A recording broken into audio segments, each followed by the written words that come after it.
For the last 5 months, Macon-Bibb County has stepped up its effort to bust neighborhood blight. Now county leaders are starting to push on commercial blight, mostly large office spaces that are vacant and decaying.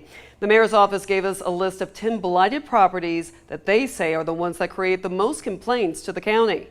For 13Investigates, Ashlyn Webb pulled property records to find out who owns Macon's worst blight.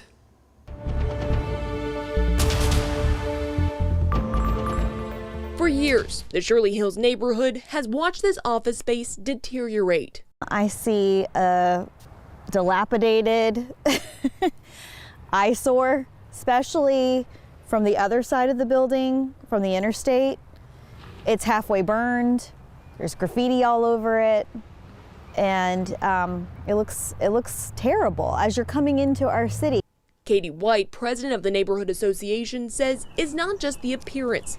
She's worried about the safety and the crime the building attracts. I don't let my kids go walking on this side of the neighborhood at all. This Beaconsfield property made the county's list of the most complained about commercial blight, along with an old school, a vacant lodge, a small bank, and more office spaces. No work being done to it, no maintenance has been done to it, and just a steady decay. So who owns the blight? We pulled records on all 10 of the properties, finding the owner's name and how long they've owned them. If you dig through the LLCs and different business names like Beaconsfield Apartments, Coonge Construction, and Coonge Investments, you can find that 3 of the 10 properties trace back to a Macon businessman, Ashok Patel. Up until January, Patel served as a Macon-Bibb County Planning and Zoning Commissioner.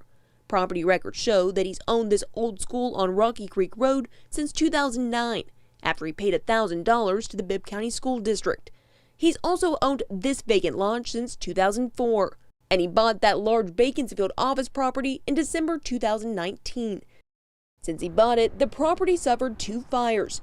A third happened just months before he bought it. As a neighbor, to please do something about this property. Make it look better or tear it down, whatever. Just don't leave it like this. Tax records show Patel has not paid any taxes on those 3 properties in 2019 or 2020. That's the part of the tax base that we're missing out on. We could be providing some more quality services to our citizens. And there's more than just Patel. This old gas station on Hartley Bridge Road has been owned by Freddie Crenshaw, a real estate businessman from St. Simons, since 2009.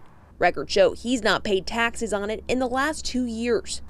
This blighted store is owned by Krunal Patel of Macon since 2013. And a Kansas-based mental health group has owned this vacant doctor's office space since 2003. And then there's the Just a Biscuit property on Vineville Avenue. Mayor Lester Miller says he gets calls about this daily. I see blight, I see a danger, I see a roof caving in. If you look at the curtilage around the property, you'll see where it's become a mini dump. Tax records show that Altaf Agad from Alpharetta has owned the building since 2007. It's currently on the market with nearly a $400,000 asking price. Mayor Miller says the county has already spoken to many of these owners, but now they're starting the process of sending a letter out to each, saying they need to fix the property or the county will act. Reporting in Macon, Ashlyn Webb, 13WABC News. We reached out to all property owners mentioned in this story. Ashok Patel responded yesterday after we reached out multiple times by phone. He says that he is still working on those 3 properties. When asked why he has not paid property taxes on the 3 properties, he did not answer, but said that it would be taken care of by the end of this week. You can check out the full list from the mayor and who owns those properties on our website, 13WMAZ.com.